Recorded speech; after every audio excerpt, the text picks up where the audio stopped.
Sore itu, seperti biasa, saya duduk di pojok kafe favorit. Laptop menyala, deadline di depan mata, dan segelas es kopi susu menemani. Suasananya cukup ramai.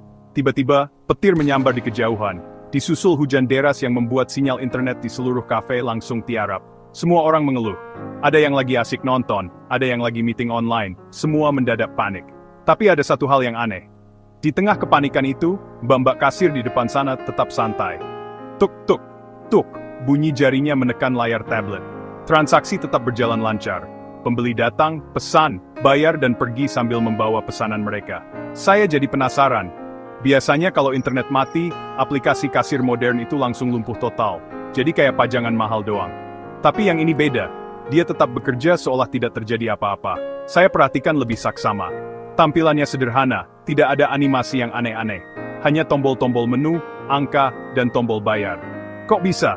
Di saat semua orang mengutuk koneksi yang hilang, sistem di kafe ini seolah punya dunianya sendiri. Dia tidak peduli ada internet atau tidak. Dia hanya peduli satu hal, melayani pelanggan yang antre. Momen itu seperti tamparan kecil buat saya, seorang yang sok ngerti teknologi. Kita, para programmer, seringkali sibuk membuat aplikasi yang canggih, yang butuh koneksi super kencang, yang terhubung dengan ribuan servis di awan. Kita bangga dengan arsitektur microservices yang rumit. Tapi kita lupa, di dunia nyata, masalahnya seringkali lebih sederhana. Seperti sore itu, masalahnya cuma satu, internet mati, dan orang tetap butuh ngopi. Kasir itu, dengan aplikasinya yang ajaib, telah memecahkan masalah nyata yang sering kita abaikan. Pengalaman itu membuat saya berpikir panjang, bahkan setelah kopinya habis dan internet sudah kembali normal. Mungkin selama ini, kita terlalu fokus pada bagaimana membuat aplikasi yang keren, dan lupa bertanya bagaimana membuat aplikasi yang benar-benar membantu. Aplikasi kasir itu, mungkin tidak akan menang penghargaan desain. Mungkin kodenya tidak sebersih yang diajarkan di buku-buku. Tapi dia berhasil melakukan tugasnya dengan sempurna, di kondisi paling buruk sekalipun. Dia adalah bukti bahwa solusi terbaik, tidak selalu yang paling rumit. Dan dari sanalah, sebuah ide mulai tumbuh di kepala saya. Kita hidup di zaman di mana ketergantungan pada internet sudah seperti ketergantungan pada oksigen. Mau pesan makan, buka aplikasi. Mau bayar tagihan, buka aplikasi. Mau cari jodoh, buka aplikasi juga. Semuanya butuh internet. Ini membuat kita, para pengembang aplikasi, secara tidak sadar ikut membangun dunia yang rapuh ini. Kita membuat aplikasi kasir yang setiap detiknya harus lapor ke server. Setiap transaksi harus divalidasi secara online. Kalau koneksi putus sedetik saja, aplikasi langsung menampilkan pesan error. Koneksi bermasalah, silakan coba lagi. Padahal, yang beli sudah nungguin di depan kasir. Masalahnya adalah, kita seringkali menganggap internet di Indonesia itu secepat dan sestabil di kantor kita yang pakai fiber optik. Kita lupa kalau di luar sana, di warung-warung kecil pinggir jalan di kedai kopi di pelosok daerah, sinyal itu barang mewah. Kadang ada, kadang tidak ada. Bahkan di kota besar seperti Jakarta pun, saat hujan deras atau ada perbaikan kabel, internet bisa mati total. Ketika itu terjadi, bisnis yang bergantung pada aplikasi online-only langsung berhenti. Omzet hilang, pelanggan kecewa, dan pemilik usaha cuma bisa pasrah sambil restart modem berulang kali. Jebakan ini namanya over-engineering. Kita terlalu memikirkan hal-hal canggih. Kita mau data real-time, dashboard analitik yang update per detik, notifikasi yang muncul di semua perangkat. Keren memang. Tapi apakah sebuah warung Tegal benar-benar butuh itu semua? Apakah mereka butuh tahu berapa piring nasi terjual dalam 5 detik terakhir? Seringkali tidak. Yang mereka butuhkan adalah alat yang simple untuk mencatat penjualan, menghitung kembalian, dan melihat laporan di akhir hari. Kebutuhan mereka sederhana, tapi kita seringkali memberikan solusi yang rumitnya seperti mau meluncurkan roket ke bulan. Akibatnya, banyak usaha mikro, kecil, dan menengah yang akhirnya menyerah.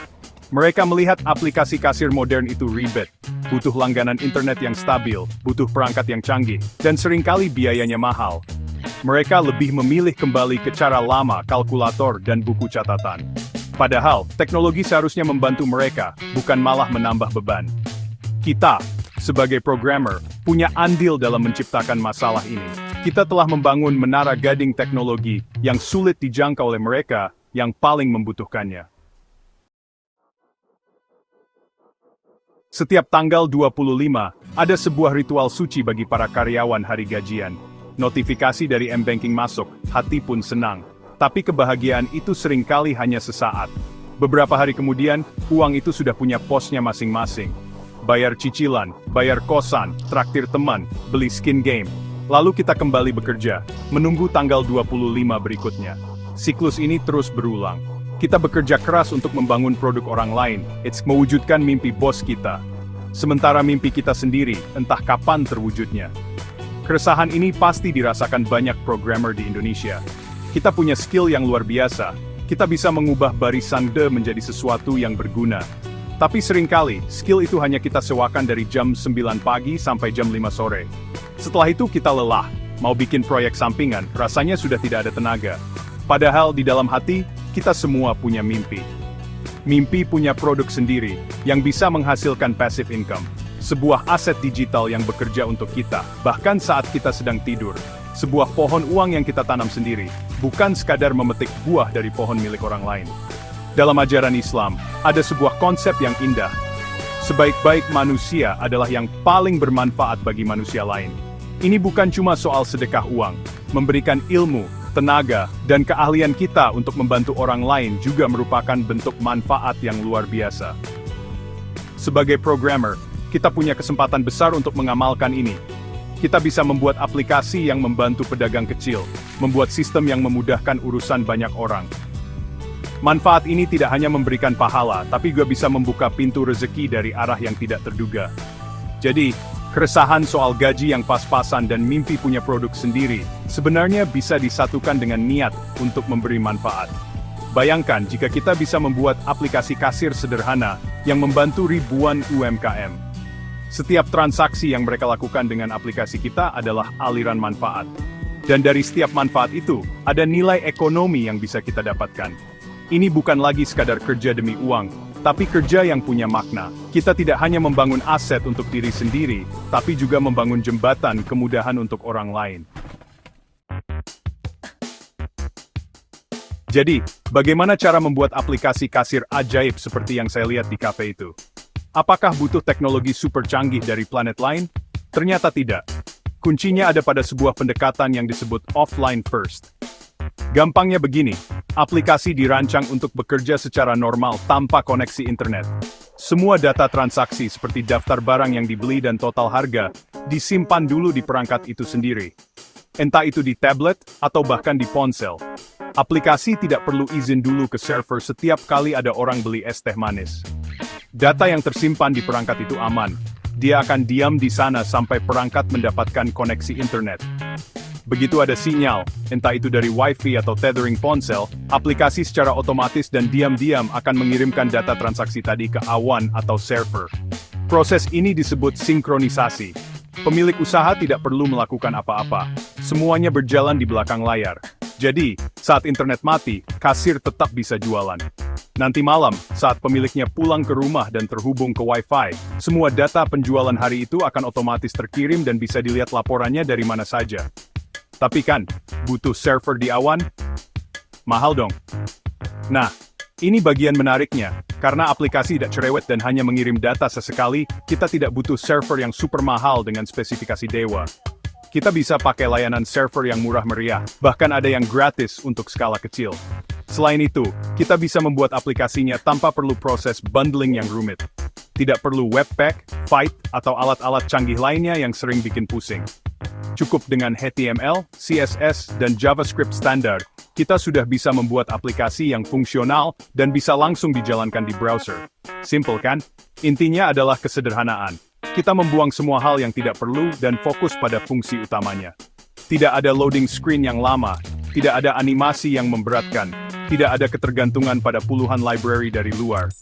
Hasilnya adalah aplikasi yang ringan, cepat, mudah di-deploy, tinggal copy-paste file, dan yang paling penting, tangguh. Dia tidak akan ngambek hanya karena sinyal internet lagi jelek. Teknologi ini sebenarnya sudah ada sejak lama, hanya saja kita sering melupakannya, karena terlalu silau dengan tren teknologi terbaru yang serba online. Coba bayangkan kita punya sebuah rumah kontrakan. Setiap bulan, rumah itu memberikan penghasilan. Itulah aset fisik. Nah, di dunia digital, kita juga bisa punya aset. sebuah aplikasi, sebuah website, atau sebuah sistem yang kita bangun sendiri, dan bisa menghasilkan pendapatan secara terus-menerus. Aplikasi kasir offline first tadi adalah contoh sempurna dari sebuah aset digital. Sekali kita bangun, dia bisa dipakai oleh ratusan bahkan ribuan UMKM. Setiap dari mereka mungkin membayar biaya langganan yang kecil, tapi jika dikalikan 1000, hasilnya menjadi besar. Inilah kekuatan dari aset digital. Yang membedakan aset digital yang baik dengan yang biasa-biasa saja adalah ketahanannya. Sebuah aset harus tahan banting. Artinya, dia tidak mudah rusak dan tidak butuh perawatan yang merepotkan. Aplikasi yang bergantung 100% pada internet itu rapuh. Sekali servernya down atau koneksi internet global bermasalah, semua pengguna akan terkena dampaknya.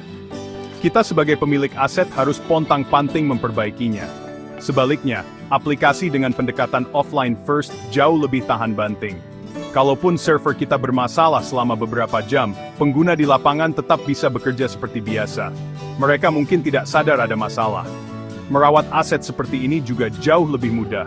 Karena teknologinya sederhana, kita tidak perlu pusing setiap kali ada update library atau perubahan tren.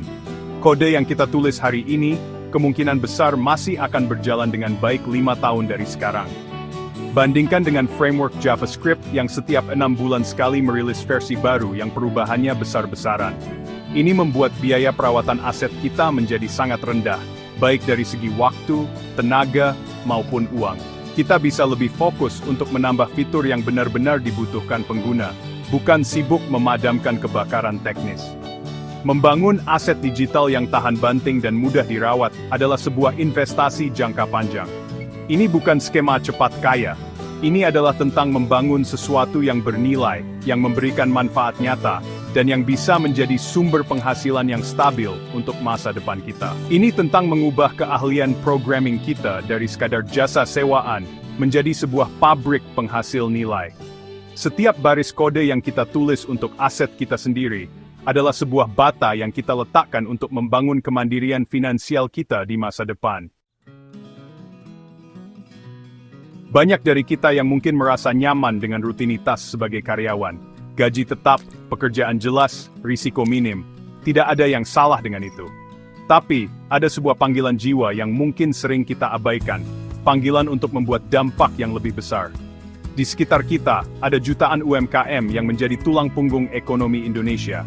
Mereka adalah para pejuang sejati. Warung kelontong, kedai kopi, penjual gorengan, penjahit rumahan. Mereka berjuang setiap hari untuk bertahan hidup dan bertumbuh. Dan banyak dari mereka yang masih gagap teknologi. Disinilah peran kita sebagai programmer menjadi sangat krusial. Kita punya kekuatan super. Kekuatan untuk mengubah masalah mereka menjadi solusi digital. Mereka tidak butuh aplikasi sekelas enterprise yang harganya puluhan juta. Mereka butuh alat bantu yang sederhana, murah, dan bisa langsung dipakai tanpa perlu training berhari-hari. Aplikasi kasir offline first adalah salah satu contohnya. Mungkin kita juga bisa membuat aplikasi stok barang yang simple, atau aplikasi untuk mencatat utang piutang pelanggan. Solusi-solusi kecil ini bisa memberikan dampak yang luar biasa bagi bisnis mereka. Bergerak dari hanya menjadi karyawan menjadi seorang problem solver bagi UMKM adalah sebuah lompatan besar. Ini bukan lagi soal mengerjakan tiket dari Jira atau memenuhi permintaan manajer. Ini soal turun ke lapangan, berbicara dengan pemilik warung, memahami kesulitan mereka, dan kemudian kembali ke depan laptop untuk meracik sebuah solusi. Ada kepuasan batin yang tidak akan pernah kita dapatkan dari sekadar menerima gaji bulanan. Kepuasan melihat aplikasi kita benar-benar dipakai dan membantu meringankan beban seseorang. Mungkin kita tidak akan menjadi pahlawan super yang menyelamatkan dunia. Tapi dengan keahlian kita bisa menjadi pahlawan kecil bagi komunitas di sekitar kita.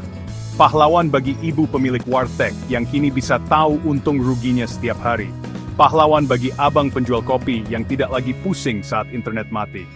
Menjadi pahlawan versi UMKM ini tidak hanya memberikan manfaat bagi mereka, tapi juga membuka jalan bagi kita untuk membangun aset digital kita sendiri.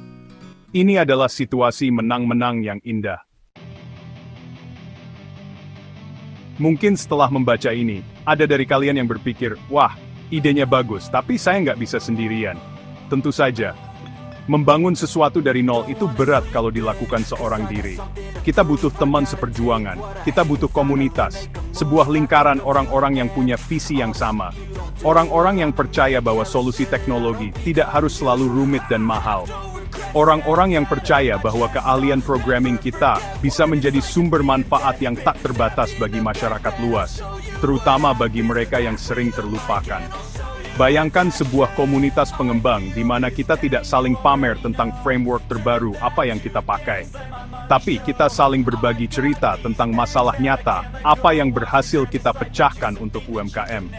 Tempat di mana kita berdiskusi tentang cara membuat aplikasi yang paling hemat baterai, bukan yang animasinya paling wah. Sebuah gerakan di mana kesederhanaan dan manfaat menjadi ukuran kesuksesan, bukan jumlah bintang di GitHub, atau seberapa rumit arsitektur yang kita bangun. Gerakan ini adalah tentang mengembalikan esensi dari teknologi untuk melayani manusia. Bukan sebaliknya.